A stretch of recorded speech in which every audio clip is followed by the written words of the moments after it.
Começa agora o Diário de Pernambuco TV, que hoje vai do sertão profundo à Suíça. Pinturas, ilustrações, cartazes, embalagens ou marcas famosas foram elaboradas por Lula Cardoso Aires, o pintor que trouxe o Brasil para o Brasil. Desde criança, ele tinha então essa relação com o desenho, teve a oportunidade de estudar fora e voltar para sua origem. Da Suíça para o Recife, Luca Forcucci quer conhecer os lugares sonoros de cada um, de túneis a florestas. No image. I will record, let's say, a tunnel. I will record this tunnel and then I will play it in the dark to people. What each person will perceive will never be the same tunnel that I saw. A artista Ana Ruppe foi até o sertão atrás das origens de Maria Francisca da Conceição, que há quase 100 anos chegou à procura de trabalho na casa da bisavó de Ana e permaneceu na família sem falar muito do seu passado. Nesta pesquisa, conheceu Lurdinha, agricultora, professora e atual presidente da Associação Quilombola de Conceição das Crioulas.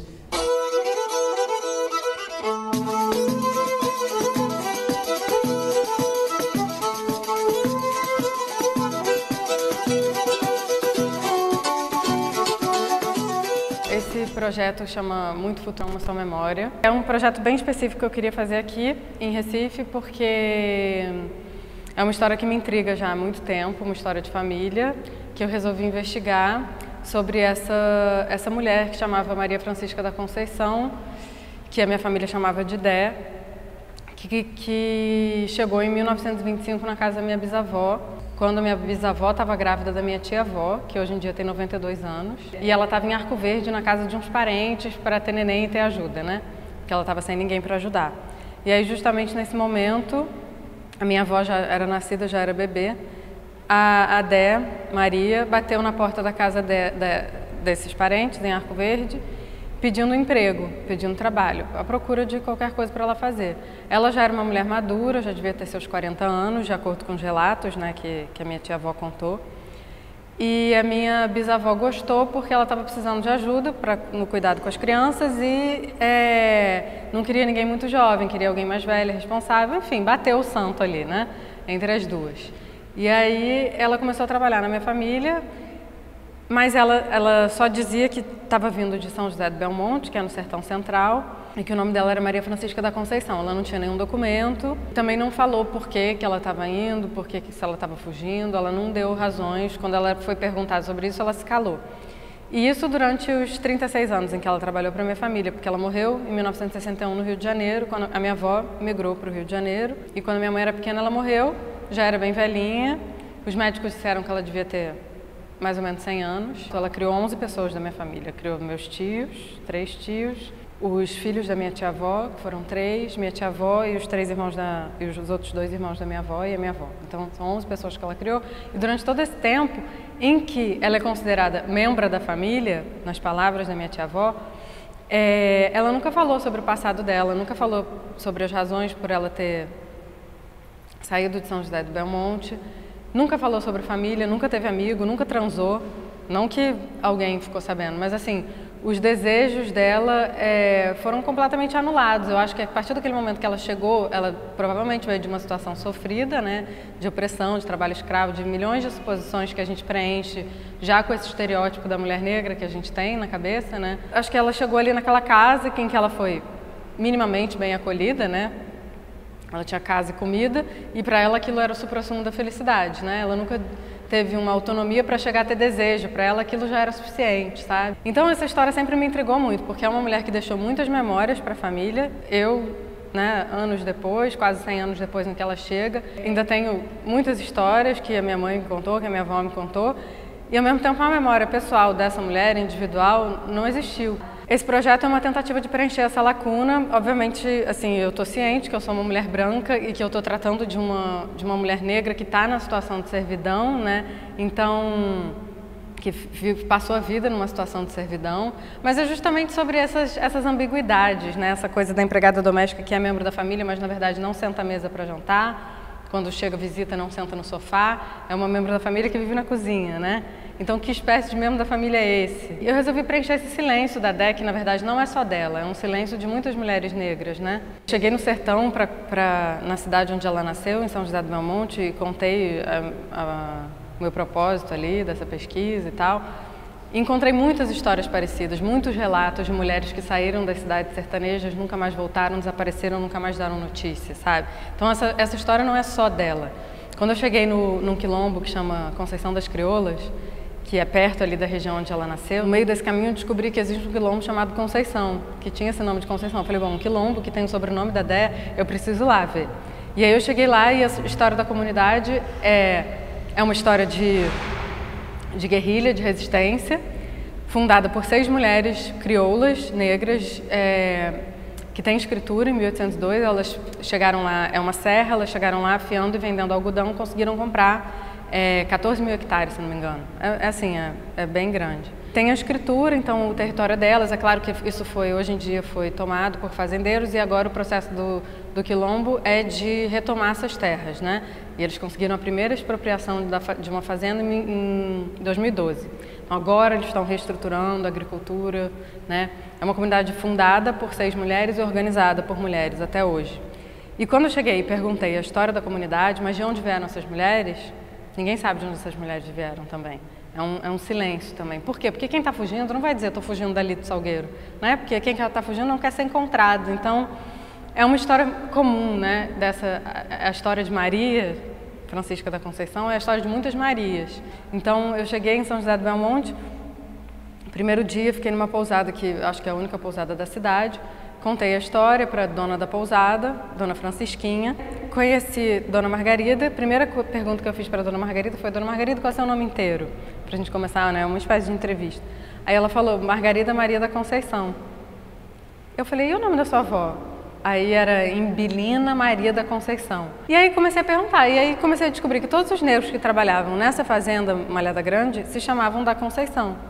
E tinha alguma coisa de Maria, e a dona da fazenda era Francisca, então muitas vezes apadrinhava quem nascia, né? Tinha essa cultura.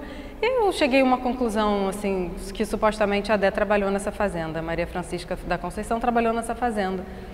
E aí eu fui construindo uma história, um passado que era apagado, eu fui reconstruindo ele a partir dessa perspectiva da guerrilha, né? Então a história que eu inventei, que está presente aqui no Espaço Positivo, é que ela era uma guerrilheira da resistência que fugiu dessa fazenda porque ela engravidou de um vaqueiro que era comprometido, e aí ela fugiu para o Agreste, onde ela chegou em Arco Verde. Mas antes de ela chegar em Arco Verde, ela foi passando pelas comunidades quilombolas, pelas aldeias, até ela descobrir o seu próprio caminho e ir como uma agente secreta para a cidade em missão e chegar na casa da minha bisavó, né?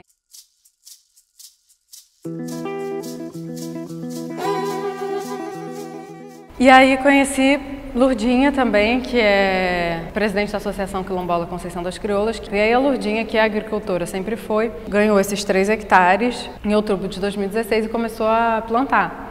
Ela tem uma ideia de positivizar o uso da roça, que é ligado ao trabalho duro, né? Quando você fala, vou para a roça, é meio, né? Uma coisa sofrida e suada. Mas aí ela fez um espaço de lazer, onde tem 15 redes em volta de uma árvore, tem a área pedagógica de ensinar. E aí, o único problema da roça é que não tem água. Será que tem água? Eu vou olhar. É uma benção se tiver. Que interessante.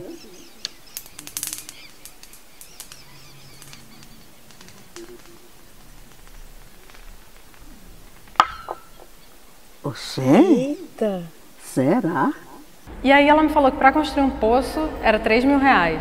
E aquilo ficou martelando na minha cabeça, sabe? Eu falei, nossa, R$3.000 para mudar a realidade de uma plantação que na verdade não é dela, né? É uma plantação que vai reverberar, vai mudar o sustento daquela família, mas isso reverbera por toda a comunidade, porque lá tudo é coletivo, não tem essa relação que a gente tem com o dinheiro individualista, sabe? Sei lá, fiquei pensando que é muito legal a arte, né? Que a gente contribui para elaborar a subjetividade coletiva, a memória coletiva de uma outra forma, olhar o mundo de outro jeito. Mas ao mesmo tempo, diante dessa urgência que a gente vive, eu senti que eu tinha alcance para devolver alguma coisa diretamente para a realidade, sabe? em vez de ficar só nesse campo do simbólico, né, que demora tantos anos para reverberar na realidade. E aí eu resolvi fazer uma vaquinha, tá aí online, eu tenho um cofrinho aqui na exposição, onde as pessoas podem fazer doações analógicas, mas tem um link também, uma plataforma dessas de crowdfunding, e já temos R$ 2.500. Na verdade, preciso de 3.500, porque 500 é a taxa do site, né? Então estamos quase lá, vai rolar, já estou super feliz. É como eu disse ontem, tanta melanina e o povo ainda não vê a gente, tá entendendo? Tanta melanina e o povo ainda não vê a gente, e olha a gente assim, ó, como se não estivesse vendo. Nós não estamos pedindo favor, não. Nós estamos pedindo para que nos respeite, e o povo tem que respeitar a gente. Oswald de Andrade disse em 1946 que Lula Cardoso Aires trazia o Brasil de presente ao Brasil. E não é porque sabia pintar como poucos, mas porque Lula sabia onde ficavam os quartos das assombrações. Conheça a arte, região e tempo de Lula Cardoso Aires.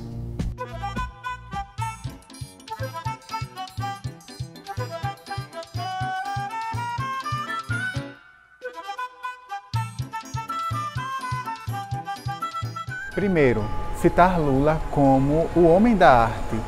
Desde criança, ele tinha então essa relação com o desenho, né? Teve a oportunidade de estudar fora, né? E voltar para sua origem, ou seja, começar uma pesquisa baseada em cima da cultura popular, alicerçada ao desenho, alicerçada à convivência com outros artistas.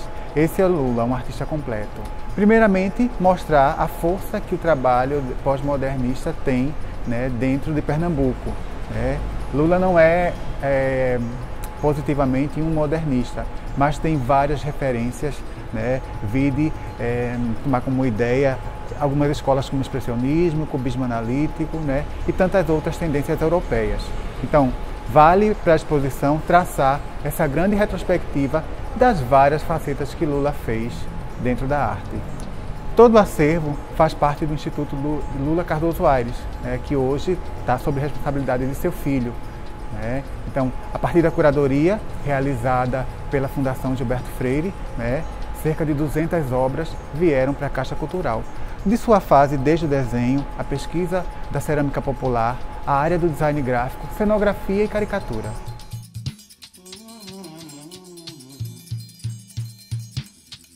Tem essa referência daqui, né, que é justamente essa transição para a abstração, ou seja, ele traz para si a brincadeira da figuração, mas já vai quebrando. Você vê que a própria ideia da lança, do chapéu do caboclo de lança também, ela também traz já algumas ideias de abstração. Bom, eu vou destacar a pesquisa sobre a cerâmica. A partir das peças do Porfírio, né, Lula Cardoso começa a desenhar cabeças, mais tarde desenhar uma figura cerâmica inteira e a partir daí criar novos cenários, trazer o panorama para dentro da obra de arte. Então, a partir dos primeiros estudos, ele desenvolve toda uma característica que vai na configuração da cena e mais tarde acrescentar o cenário. É isso já nos anos 1930.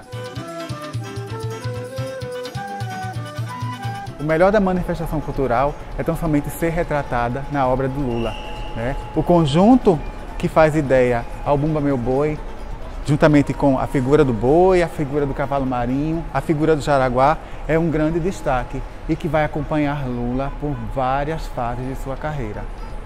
Ele começa figurativo, mas após, a partir de 1950, adentrar na abstração, né? 10 anos mais tarde ele volta e é esse mesmo título, esse mesmo motivo que vai configurar seu trabalho.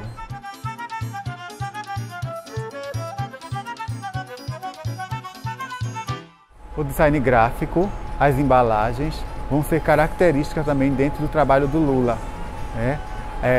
A embalagem da margarina Bem-TV, a caixa do biscoito sortidos, algumas embalagens da Pilar, né, vão fazer parte do cotidiano de criação do artista, né? Geometria, então arabescos, toda essa ideia de voluta mesmo vão estar presentes na sua obra, dialogando com as obras de artes plásticas. A exposição Lula Cardoso Aires, Arte, Região e Tempo, né, vai de terça a domingo, de 10 às 20 de terça a sábado, de 10 às 17 no domingo. É aberta para todo o público, com agendamento de escolas, oficina de formação de público, né, e se estende até 27 de agosto.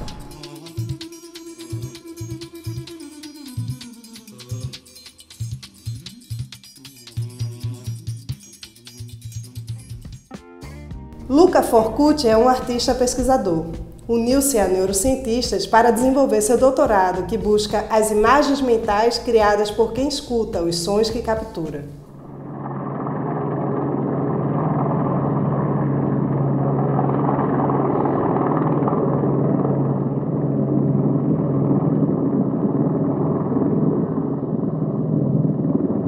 My name is Luca Forcucci. I come from Switzerland. I work with sound. I'm interested in perception of space, in mental imagery. At the beginning of my doctoral research, I worked with neuroscientists. And, I'm interested to see how electroacoustic music that is mainly used with loudspeakers, how is it perceived in the mental imagery of the people, in the visual mental imagery of the people, and if there is a relation between what I compose and what's perceived in the mind of the people.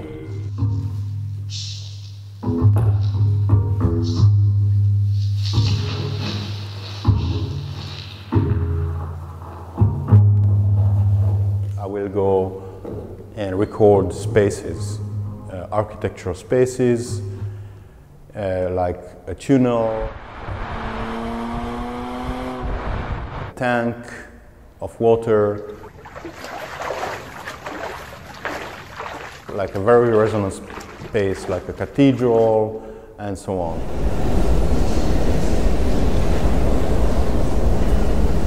There is no image. I mean, I will record, let's say, a tunnel. I will record this tunnel and then I will play it in the dark to people. Also, you have to imagine that to activate the sound of that tunnel, it will be all the wind going into the tunnel, all cars, all people speaking, and this will make the space resonate. What each person will perceive will never be the same tunnel that I saw. Let's say we make an interview with 30 people, and if there is, for all these people, there is a space that is common that starts to appear. So it will never be, I guess, it will never be the space that has been recorded, but it will be related to subjectivity.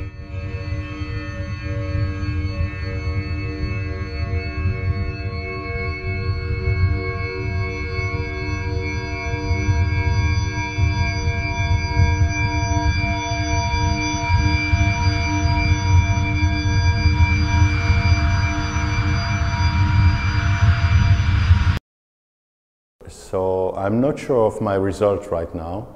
I hypothesize, and this is important, is a hypothesis. It's not, I can't say, is it like this?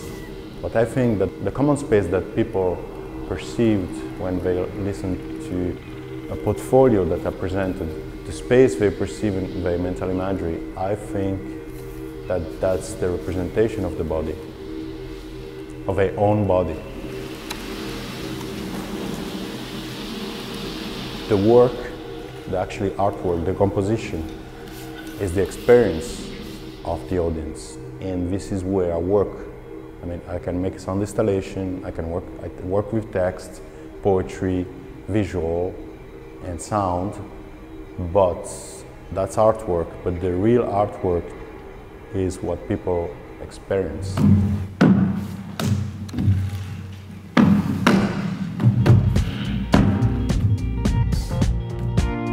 O Diário de Pernambuco TV fica por aqui. Até o próximo programa.